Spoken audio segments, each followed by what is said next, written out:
Hello everyone, welcome to our channel locus point of view career. आज के lecture में हम लोग प्रोजेक्शन ऑफ प्लेन्स के जो नेक्स्ट केस की बात करेंगे, जो है incline to vertical plane. Different cases हम लोगों ने प्लेन प्रोजेक्शन के बहुत सारे देखे थे, जिसमें simple cases plane projection of plane के पहले पार्ट में देखे थे। पिछले लेक्चर में हम लोगों ने बात करी थी जब प्लेन हॉरिजॉन्टल प्लेन से इंक्लाइंड होता है और वर्टिकल प्लेन से परपेंडिकुलर होता है। आज के लेक्चर में हम लोग जिस केस की बात करने जा रहे हैं वो केस हो जाएगा हॉरिजॉन्टल प्लेन के परपेंडिकुलर यानी कि क्षैतिज तल के लंबवत और वर्टिकल प्लेन के इंक्लाइंड यानी कि ऊर्ध्वाधर तल से किसी कोण पर झुका हुआ। तो चलिए आज के केस में चलते हैं हम आगे। तो पिछली बार की तरह से यहाँ पर भी एक टेबल है।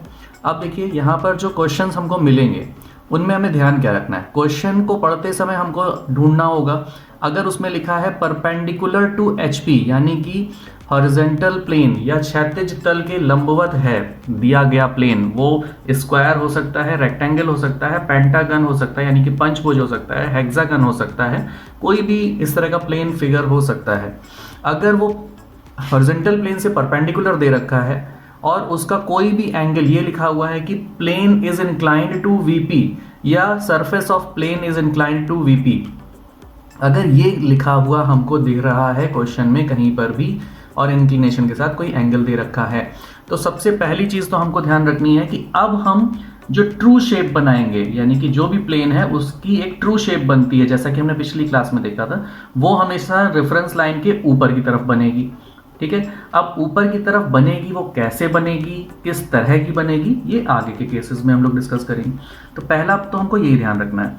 पिछले लेक्चर में मैंने बताया था जब परपेंडिकुलर टू वीपी था उस केस में जो ट्रू शेप थी रेफरेंस लाइन के नीचे थी, लेकिन आज जो हम केस डिस्कस कर रहे हैं ये है इंक्लाइंड टू वीपी। तो इस केस में जबकि हॉरिजॉन्टल प्लेन से परपेंडिकुलर हो, ये कॉम्बिनेशन अगर है क्वेश्चन में, तो रेफरेंस लाइन के ऊपर ट्रू शेप बनेगी। अब वो ट्रू शेप कब और कैसी बनेगी, तो देखिए फिर से हम ध्यान देते हैं। तो कुछ लगभग पिछली बार की तरह की ही ये टेबल है। अगर क्वेश्चन में साइड या एज की पोजीशन दे रखी है वीपी से, वीपी में दे रखी है या वीपी से कुछ दूरी पर दे रखी है साइड या एज की, ठीक है, तो जो ट्रू शेप्स बनेंगी वो इस तरह से बनेंगी, यानी कि जो साइड या एज दे रखी होगी वीपी में उसको हम रेफरेंस लाइन के परपेंडिकुलर ऐसे बनाएंगे ऊपर की तरफ, और यहाँ से हम रचना करेंगे, कंस्ट्रक्शन करेंगे पूरे शेप की। जैसे कि ये स्क्वायर है, अगर दे रखा होता कि square is having its side in VP, तो हम इसको बनाएंगे। तो जो side, suppose A B side दे रखी है, तो वो एक साइड हमने reference line X Y line के परपेंडिकुलर ऐसे बनाई, और अब इससे हमने स्क्वायर दी गई डायमेंशन का एक स्क्वायर बना लिया। ठीक है, अगर पेंटागन दे रखा हुआ तो पेंटागन की एक साइड को हम ऐसे परपेंडिकुलर बनाएंगे रेफरेंस लाइन से, और ऐसी लाइन बना करके पेंटागन की जो डायमेंशन दे रखी है उसके हिसाब से पेंटागन को हम लोग कंस्ट्रक्ट करेंगे। इफ हेक्सागन इज गिवन यानी कि षटभुज दे रखा है, तो उसमें हम इस तरह से बनाएंगे, इसकी एक भुजा को हम ऐसे परपेंडिकुलर रख करके और इस तरह से षटभुज का कंस्ट्रक्शन कर लेंगे। ओके, लेकिन अगर क्वेश्चन में दे रखा है कॉर्नर की पोजीशन, कि कॉर्नर इज इन वीपी या corner is in the side of VP, इस तरह की कोई भी चीज अगर दे रखी है तो हम जो फिगर्स बनाएंगे वो इस तरह के बनाएंगे। तो हम सबसे पहले तो कॉर्नर को लोकेट करेंगे। जैसे कॉर्नर का मतलब हो गया जहां पर ये साइड एजेस मिलती हैं, ये जो किनारे वाले जो बिंदु होते हैं, पॉइंट्स होते हैं, इनकी हम बात कर रहे हैं।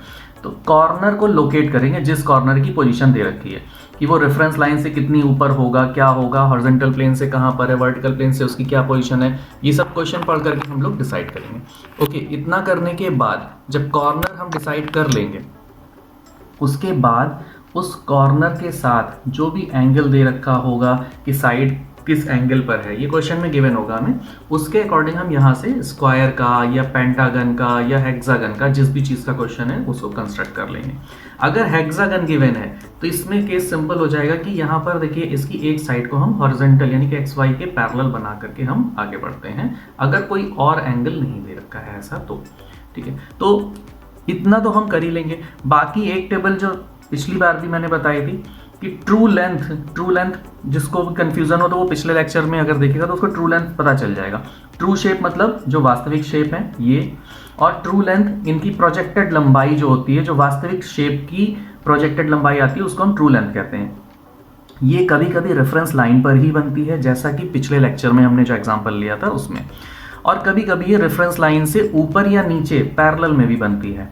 तो ये डिपेंड करेगा क्वेश्चन में लैंग्वेज क्या है। अगर इन एचपी इन वीपी इस तरह का अगर दे रखा है, साइड या एज अगर इन एचपी है या इन वीपी है, तो ये हमेशा रेफरेंस लाइन पर बनती है, ट्रू लेंथ। जबकि अगर ये पैरेलल दे रखी है या कुछ दूरी पर दे रखी है, साइड या एज, तो ये रेफरेंस लाइन के ट्रू लेंथ जो है रेफरेंस लाइन से पैरेलल बनती है। तो चलिए इसको हम डिस्कस करेंगे। आज का एक क्वेश्चन उठाते हैं हम।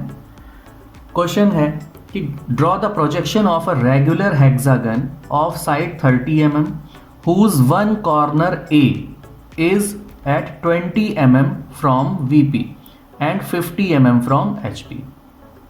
Its surface is inclined to VP at 45 degree and is perpendicular to HP. ठीक है, तो इस क्वेश्चन में हम पहले तो कीवर्ड्स ढूंढेंगे। स्टेप्स हमको पता ही हैं, ये स्टेप्स मैंने पिछली बार भी कहा था, आप अपने पास नोट कर लीजिए। इन्हीं स्टेप्स को हम फिर से फॉलो करेंगे। तो सबसे पहला जो काम था कि हम रेफरेंस लाइन ड्रॉ कर लेते हैं। तो ये रेड कलर की जो लाइन होगी ये हो गई रेफरेंस लाइन। अब देखिए यहाँ पर क्वेश्चन में दे रखा है inclined to VP and perpendicular to HP. इस केस में ट्रू शेप हमेशा ऊपर बनती है, ये अभी अभी मैंने बताया, ठीक है। लेकिन अब ऊपर कैसे बनेगी, तो अब उसमें दो कंडीशन आ जाती हैं। अब हमको देखना होगा कि यहाँ पर पोजीशन साइड की दे रखी है या कॉर्नर की दे रखी है, यानी किसी पॉइंट की दे रखी है। तो क्वेश्चन जब हम पढ़ रहे थे तो यहाँ पर आया था whose one corner A is 20 mm from VP and 50 mm from HP. तो हम फर्स्ट एंगल प्रोजेक्शन ही मानकर चलते हैं, क्योंकि यहाँ पर और कुछ स्पेसिफाई नहीं किया हुआ है। तो फर्स्ट एंगल प्रोजेक्शन में जब हम बात करेंगे तो सबसे पहले पॉइंट ए, कॉर्नर ए को हम एक पॉइंट के तौर पर लेंगे और प्रोजेक्शन ऑफ पॉइंट के तौर पर इसको प्रोजेक्ट कर लेंगे। तो इसका टॉप व्यू फ्रंट व्यू हम देखते हैं कहाँ बनेगा। पॉइंट ए जो वीपी से 20 mm की दूरी पर है और एचपी से 50 मिलीमीटर की दूरी पर है। तो सबसे पहले हम इसको लोकेट करते हैं। ओके, ये हमने लिया एक डॉट, ये लगाया, जिसको हमने मेजर करके रेफरेंस लाइन से ऊपर लिया। ये दूरी दे रखी है 50 mm। जब हम इसको लोकेट करेंगे, अगर ये कैसे आ रहा है तो इसके लिए प्रोजेक्शन ऑफ पॉइंट का लेक्चर आप देखिएगा, उसके अकॉर्डिंग ये क्वेश्चन जो बन रहा है 20 mm from VP and 50 mm from HP. जब फर्स्ट क्वाड्रेंट पे हम फर्स्ट एंगल प्रोजेक्शन अगर मान के चल रहे हैं तो ये ऊपर की तरफ आएगा इसका फ्रंट व्यू। ओके, तो फ्रंट व्यू इसको हम लिखेंगे A1 डैश से, क्योंकि अभी हम जो प्रोजेक्शन बना रहे हैं ये रियल प्रोजेक्शंस नहीं होंगे, ठीक है। तो देखिए जैसे कि यहाँ पर एक हेक्सागन है ये, ओके। इस हेक्सागन की अगर हम बात करें तो इस क्वेश्चन में जो दी हुई कंडीशंस हैं उसके अकॉर्डिंग हम जब इसको लेकर के चलेंगे, ठीक है। तो इसमें पॉइंट ए जो है, एक तो कंडीशन क्या है कि it is VP incline to VP and perpendicular to HP. तो ये एचपी से तो परपेंडिकुलर है बट वीपी से इंक्लाइंड, तो ये ऐसा कुछ होगा, ओके। अब इसका एक कॉर्नर ए, तो ए को हम देखेंगे कि ए की पोजीशन दे रखी है वीपी से, तो हम इसको ऐसे लेकर के चलते हैं, राइट। अब ए अगर दे रखा है तो हमने इसको ऐसे ड्रॉ करना है, ठीक है। तब ए पॉइंट जो है ये वाला, इसकी पोजीशंस केवल हम अभी इसको कंसीडर करके चल रहे हैं, ओके। तो इसकी पोजीशन अगर हम देखें तो ये ए पॉइंट वीपी से कहाँ पर है और एचपी से कहाँ पर है। तो देखिए वीपी से 20 mm की दूरी पर है, वीपी से 20 mm की दूरी पर है और एचपी से 50 mm की दूरी पर है। तो जब हम इसको फ्रंट से देखते हैं, देखिए ये है, अगर फ्रंट से हम ए पॉइंट को देखेंगे तो ये रेफरेंस लाइन से 50 mm ऊपर होगा, क्योंकि एचपी से ये 50 mm ऊपर है। तो फ्रॉम इसका फ्रंट व्यू जो है वो हमको ये 50 mm ऊपर मिल जाता है, ठीक है। लेकिन जब हम इसका टॉप व्यू देखेंगे तो टॉप व्यू ये बोल रहा है कि 20 mm फ्रॉम वीपी, तो ये दूरी आ जाएगी। तो अब हम इसका टॉप व्यू ड्रॉ कर लेते हैं। तो टॉप व्यू और फ्रंट व्यू हमेशा एक लाइन पर आते थे, तो देखिए कुछ इस तरह से हमको मिल जाएगा इसका टॉप व्यू।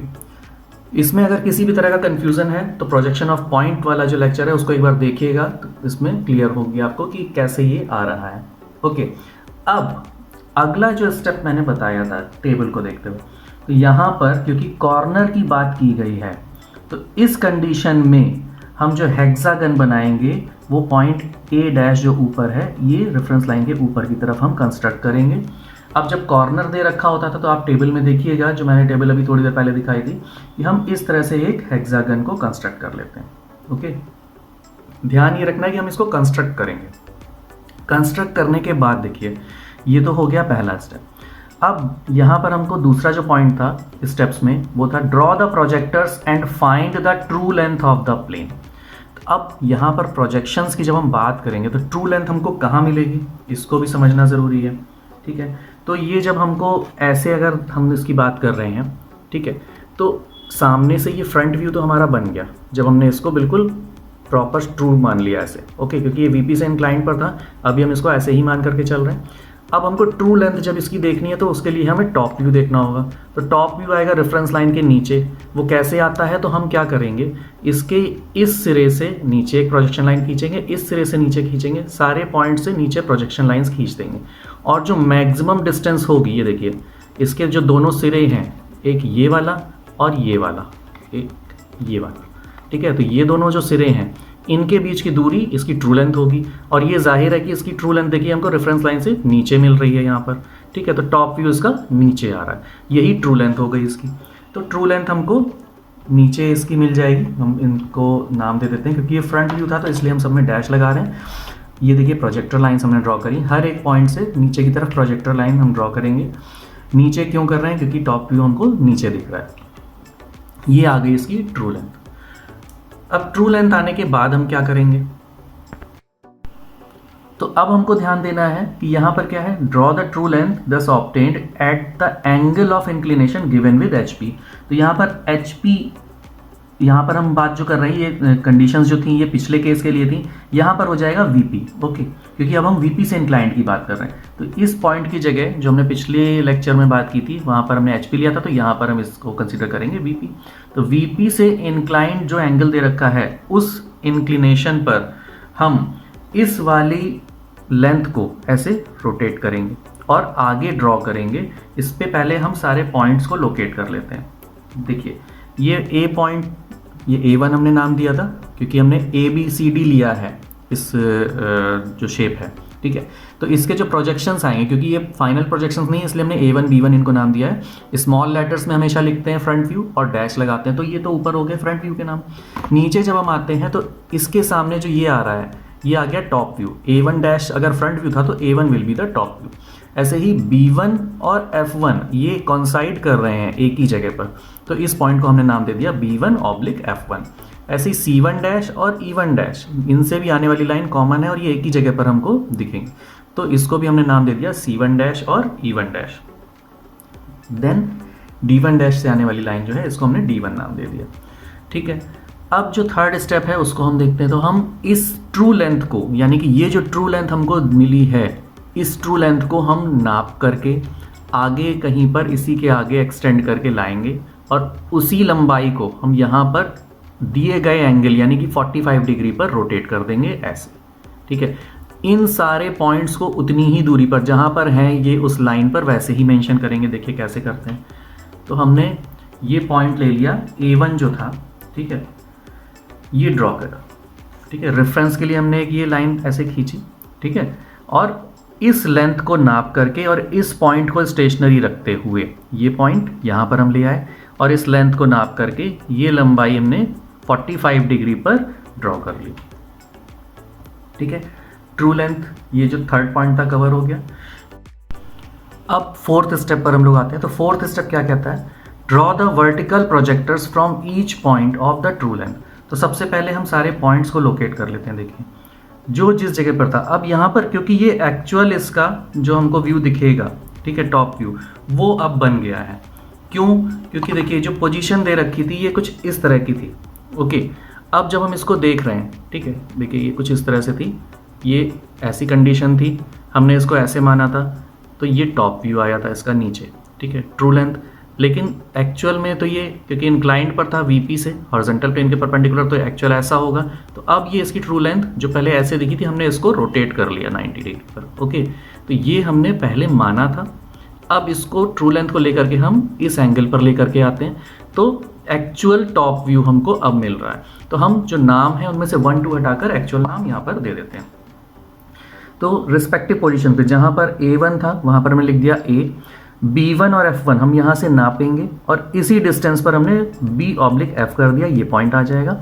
फिर इससे ये दूरी नापी और यहाँ पर आ गया C और E। देन ये डिस्टेंस ली, यहाँ पर आ गया d।